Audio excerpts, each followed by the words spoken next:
Bonjour et bienvenue à tous dans votre édition hebdomadaire de Passe l'Info.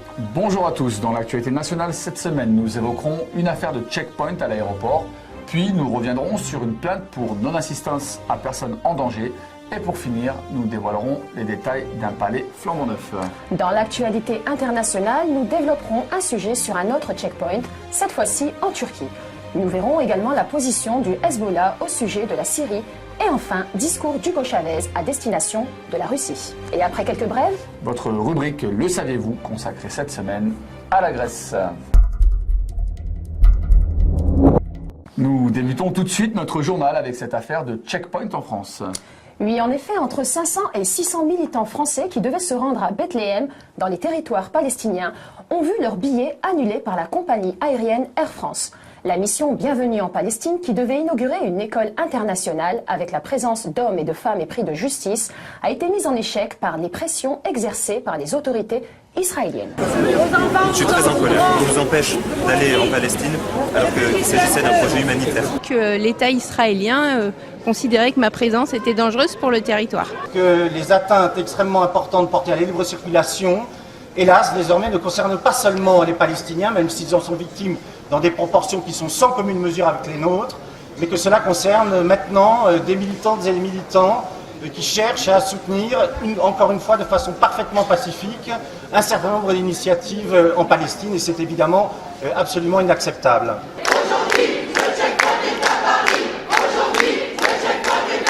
Ce sabotage, conjointement orchestré par les services secrets israéliens et des compagnies aériennes françaises et européennes, consistait à empêcher l'arrivée des participants à cette mission.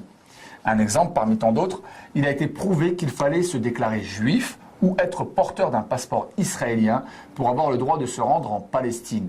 Une jeune passagère qui a répondu négativement à ces deux questions a ainsi été débarquée alors qu'elle était déjà installée dans l'avion.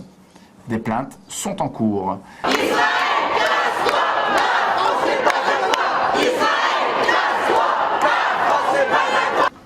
Moi, je suis allé une trentaine de fois en Palestine pour soigner, opérer, pour former des chirurgiens palestiniens.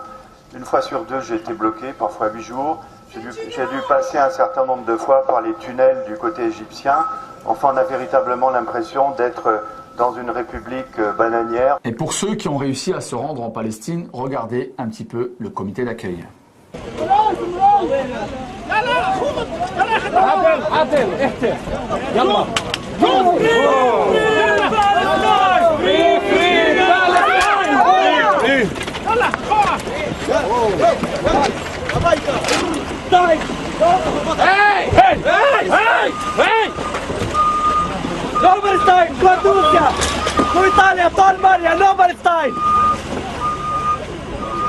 Et maintenant, dans un autre registre, après cette vidéo, une autre plainte également, mais à l'encontre de la Marine nationale. Nous avions déjà parlé dans un précédent numéro de Passe l'Info d'un bateau de migrants s'échouant sur les côtes en Méditerranée au vu de militaires de l'OTAN qui n'ont pas tenté d'intervenir. 9 associations de défense des droits humains ont annoncé mercredi 11 avril avoir saisi le procureur de la République de Paris d'une plainte contre X. Cette plainte fait suite à la mort de 63 migrants d'origine subsaharienne qui tentaient de fuir les combats de l'opération militaire de l'OTAN en Libye. Cette plainte vise surtout l'armée française, plus précisément la Marine nationale, laquelle est ainsi accusée de n'avoir rien fait pour porter secours à ces migrants. Un petit rappel des faits. En mars 2011, le chaos s'installe en Libye et des milliers d'étrangers sont contraints de fuir le pays pour échapper aux violences. Parmi eux, 72 personnes embarquent dans la nuit du 27 mars à bord d'un Zodiac à destination de l'Italie. Leur périple se transforme très rapidement en cauchemar. Après 9 jours de dérive, alors que de nombreux occupants sont déjà morts, les migrants croisent un navire militaire. Ils signalent leur détresse, mais personne ne leur viendra en aide. Le Zodiac est rejeté sur les côtes libyennes après 15 jours de dérive. Sur 72 personnes, il n'y aura que 9 rescapés. Affaire à suivre, mais sera-t-elle suivie dans le nouveau palais de justice? Oui, alors selon le site Le Cri des contribuables, la construction du nouveau palais de justice de Paris, porte de Clichy, coûtera la bagatelle de 725 millions d'euros. Un contrat de partenariat public-privé a été signé le 15 février avec Bouygues. Le financement, la construction et l'exploitation maintenance seront à la charge de ce dernier. À ces 725 millions d'euros, il faudra ajouter le redéploiement des réseaux de transport en commun pour faire face au flux induit par ce projet. Au total, l'investissement coûtera plus de 1 milliard d'euros. Et passons à présent à l'actualité internationale et cap vers la Turquie. À l'aéroport d'Istanbul, la compagnie Turkish Airlines a appliqué les ordres israéliens pour l'accord d'Erdogan. Le groupe, comprenant une majorité de femmes, dont 5 de plus de 70 ans, ainsi que 5 enfants, s'est retrouvé bloqué dans les mêmes conditions que dans les autres aéroports. Les participants à la mission Bienvenue en Palestine ont squatté pendant 12 heures au milieu de l'aéroport pour exiger de pouvoir se rendre en Palestine.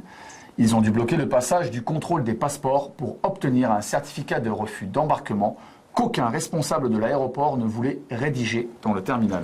Devant l'indignation du public, la compagnie a mis des heures pour rembourser les billets, se résignant à trouver un vol de Turkish Airlines pour que les participants puissent revenir à Paris. Une affaire qui fera beaucoup de bruit. Tout comme cette intervention de Hassan Nasrallah. En effet, sur Russia Today, le fondateur de Wikileaks, Julian Assange, commence son émission par interviewer Hassan Nasrallah, chef du Hezbollah libanais. Saïd Nasrallah explique, je cite, « Le Hezbollah a exporté l'opposition syrienne à engager un dialogue avec le régime de Assad, mais ils ont refusé. Vous avez une opposition qui n'est pas préparée pour le dialogue et qui n'est pas prête à accepter les réformes. Tout ce qu'ils veulent, c'est faire tomber le régime. Voilà le problème. » Il a également confirmé que le Hezbollah soutenait le président syrien Bachar el-Assad, comme la Syrie soutenait la résistance au Liban et n'avait pas reculé face aux pressions israéliennes et américaines. Le régime de Bachar el-Assad ayant très bien servi la cause palestinienne. في سوريا الكل يعرف أن نظام الرئيس بشار الأسد هو نظام ممانع ونظام مقاوم ووقف إلى جانب المقاومة في لبنان وإلى جانب المقاومة في فلسطين لم يتنازل أمام الضغوط الأمريكية والإسرائيلية وإذن هو نظام يخدم القضية الفلسطينية والشعب الفلسطيني بشكل ممتاز. أمر آخر ما يجري في سوريا يجب أن ننظر إليه بعينين وليس بعين واحدة. الجماعات المسلحة في سوريا قتلت الكثير من المدنيين. Hassan Nasrallah a appelé à une position juste sur la Syrie, en soulignant que des groupes armés en Syrie ont tué de très nombreux civils, tandis que l'accusation internationale est dirigée contre le président Assad. Et de son côté, Hugo Chavez prévient la Russie. Selon le président vénézuélien Hugo Chavez, une campagne médiatique internationale a été lancée contre Vladimir Poutine en Russie. Les protestations contre les résultats des législatives dans le pays ont été inspirées par les États-Unis. Il déclare, je cite, « Les États-Unis essaient de miner son autorité, de diviser la Russie et de déstabiliser son gouvernement afin de réaliser le projet impérialiste d'hégémonie mondiale. » Il rajoute en s'adressant à son peuple que les États-Unis essaieront d'organiser la même chose dans son pays. Selon Chavez, la bourgeoisie vénézuélienne et l'opposition savent qu'ils ne réussiront jamais à remporter l'élection présidentielle. C'est tout simplement impossible, tant d'un point de vue politique que mathématique. Passons au bref avec les protestations espagnoles sévèrement punies. Oui, alors pour faire face à la tension sociale, le gouvernement espagnol réforme le code pénal, la loi de procédure criminelle et la loi organique de protection de la sécurité des citoyens.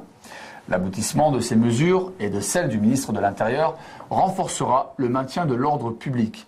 Il s'agit, je cite, d'inspirer davantage la peur aux gens, comme l'a présenté le conseiller de l'Intérieur Felipe Puig. La participation à des manifestations ne sera pas la seule à être réprimée. La loi proposée prévoit que sera considéré comme délit d'appartenance à une organisation criminelle la diffusion sur Internet, les appels à des rassemblements protestataires pouvant altérer l'ordre public. Grève de la faim ? Oui, alors les services pénitentiaires israéliens expliquent qu'environ 1200 détenus palestiniens ont entamé depuis une semaine une grève de la faim et 2300 autres ont décidé de refuser la nourriture durant 24 heures. Ceci afin de commémorer la journée annuelle des prisonniers palestiniens. Aveu qui change toute une vision. Le président iranien Mahmoud Ahmadinejad n'a jamais déclaré qu'Israël devait être rayé de la carte. Un haut dirigeant israélien, Dan Meridor, vice-premier ministre israélien chargé du renseignement et de l'énergie atomique, a fini par admettre à Al Jazeera que cette phrase avait été inventée de toutes pièces par ses propres services de propagande. C'est en effet le seul argument développé par les puissances elles-mêmes maîtresses de la technologie nucléaire, civile et militaire, pour s'opposer au programme nucléaire iranien au point de menacer de bombarder l'Iran. Parle de rayer Israël de la carte. Là, c'est la première fois qu'on voit un pays dire si on a une bombe, on ira taper sur Israël. Le président iranien ne cesse d'affirmer qu'Israël doit être rayé de la carte. Il n'y a ni rayé, ni Israël, ni carte. Rayer Israël de la carte. Rayer Israël de la carte.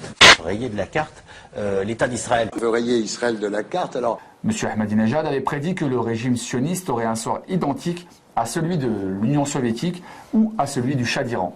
L'histoire est pleine d'exemples de disparition de régimes politiques sans que les pays correspondants soient pour autant rayés de la carte par une destruction nucléaire.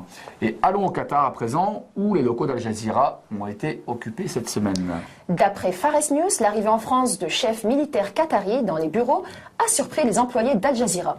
Selon des Qataris à Londres, cela advient parce que le gouvernement du Qatar veut prendre des mesures préventives à travers la chaîne satellitaire, suite à des conflits au sein de la famille Al Thani dans les prises de décision du pays. Et notre brève insolite, usurpation d'identité peu banale. Philibert, 57 ans, comparaissait une nouvelle fois devant le tribunal correctionnel de La Rochelle pour usurpation d'identité. En 2010, après la tempête Xynthia, il s'est fait passer pour un fonctionnaire du ministère de l'Agriculture et commandait alors les opérations de sauvetage. Il possédait des documents officiels falsifiés, réquisitionnait des entreprises au nom de la France, ainsi que des hôtels pour les brigades de pompiers. En tout, son opération a coûté la modique somme de 70 000 €. Il a même conduit des hauts fonctionnaires dans un 4x4 volé alors qu'il n'avait pas le permis. Les victimes de Philibert lui ont trouvé des circonstances atténuantes. Le maire de Charon, Jean-François Fagé, l'a trouvé sympathique et très efficace. L'avocat d'une des parties civiles affirme lui aussi qu'il a beaucoup aidé et a été très utile. Pour sa défense, l'homme a expliqué, je cite, « Je voulais juste aider les gens, je n'en ai jamais tiré aucun profit ». Et nous vous laissons à présent avec votre rubrique « Le saviez-vous » ? Bonjour et bienvenue dans ce nouveau Le saviez-vous qui nous permet de comprendre la révolution grecque. Selon les confidences du parlementaire européen Nigel Farage, du Parti pour l'indépendance du Royaume-Uni, rapporté par le site Novopresse Info, beaucoup de signes laisseraient présager l'imminence d'une insurrection générale en Grèce. Pour plus de précision, le berceau historique de l'Europe sombrerait actuellement dans le chaos. Déjà en février 2012, lors de l'acceptation du plan de sauvetage devant la Chambre des députés grecque, 80 000 personnes se sont rassemblées face au Parlement qu'ils ont tenté de prendre d'assaut. Il s'en est suivi des scènes de guerre civile avec une dizaine de grands bâtiments en flammes. Les protestations n'ont pas eu lieu uniquement à Athènes, mais également dans toutes les grandes villes du pays. La police ainsi que les autorités ont compris que le peuple grec était désespéré et que la société est à la veille d'imploser. Avant le vote, le Premier ministre grec déclare, je cite, que dans un pays démocratique, il n'y a pas de place pour la violence et la destruction. Fin de citation. Par cette phrase, il considère son pays démocratique alors qu'en Grèce, le Premier ministre n'a été élu par personne. What democratic country? He's not even a democratically elected Prime Minister. He's been appointed by you guys. And Greece isn't run through democracy now, it's run through a troika. 3 foreign officials that fly into Athens airport and tell the Greeks what they can and can't do. The violence and destruction that you saw on Sunday is being caused directly because people are having their democratic rights taken from them. What else can... Toujours selon Nigel Farage, on a volé la démocratie au pays qu'il a inventé. Le peuple n'a trouvé comme solution que de descendre dans la rue pour exprimer son désarroi. Désarroi qui s'explique aussi par l'effondrement du niveau de vie, par la vitesse à laquelle l'économie du pays recule et par le tourbillon de déflation mortelle qui en découle. Prochainement, le nombre de sans-abri pourrait croître de façon exponentielle. Malgré tous ces événements, les politiciens grecs continuent de voter des plans d'austérité afin de sauver, selon eux, leur économie, et ceci sans craindre que les révoltes du peuple grec ne se transforment en révolution. En tout cas, c'est la crainte de nombre de propriétaires de maisons grecques qui s'équiperaient de Kalachnikov de peur d'être contraints dans un proche avenir de défendre leurs biens. On entend des gouvernants qui votent des budgets d'austérité utiliser toujours le mot démocratie. Mais qu'est-ce que ça veut dire, démocratie? C'est une gouvernement de technocrates qui imposent des choses, etc. Ce qui est important dans le moment historique actuel, c'est de voir l'Europe changer de nature. C'est-à-dire, c'était une association de démocratie, c'est devenu un système de prélèvement du surplus de manière autoritaire par la Banque centrale, ça s'est transformé en système hiérarchique avec l'Allemagne à la tête et son brillant second, la France, et en vérité, ça devient un système qui détruit la démocratie. Je veux dire, ce qui se passe actuellement en Grèce, c'est la destruction de la démocratie par l'Europe. Et comme le mécanisme est très général, comme le processus de destruction se fait comme dans les naissances du fascisme et du nazisme, en fait, au-delà de l'agitation populaire, etc., par en haut, je veux dire, c'est un complot des élites, je dois être un complotiste, en fait, dans un sens, un complot des élites. Pour conclure, on perçoit bien une inquiétude dans toute la société grecque. Inquiétude politique de voir sa démocratie totalement bafouée, inquiétude sociale par la perte pour certains de leurs plus élémentaires moyens de subsistance. Enfin, inquiétude pour l'avenir de voir le pays tomber sous le joug d'un régime sécuritaire. Bien sûr, toutes ces inquiétudes ne sont pas partagées par les marchands du temple du FMI ou de la Banque centrale européenne qui ne considèrent le problème grec que comme un mal financier. Merci d'avoir suivi cette rubrique. Cette émission est terminée pour aujourd'hui. Nous vous remercions de nous avoir suivis. À la semaine prochaine, mais avant de nous quitter, votre rubrique Vox Populi. Et pour ne pas que sorte de vos esprits l'atrocité de ce régime sioniste, nous vous repassons ces images du comité d'accueil israélien. Et surtout, n'oubliez pas, passez l'info.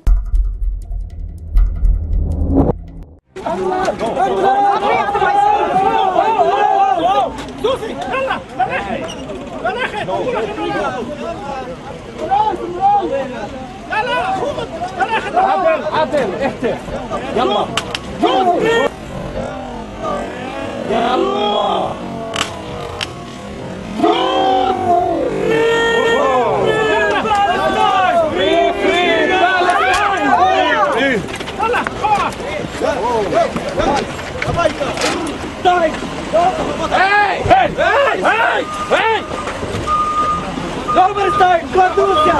Go to Italia! To Albania! Nobody's dying!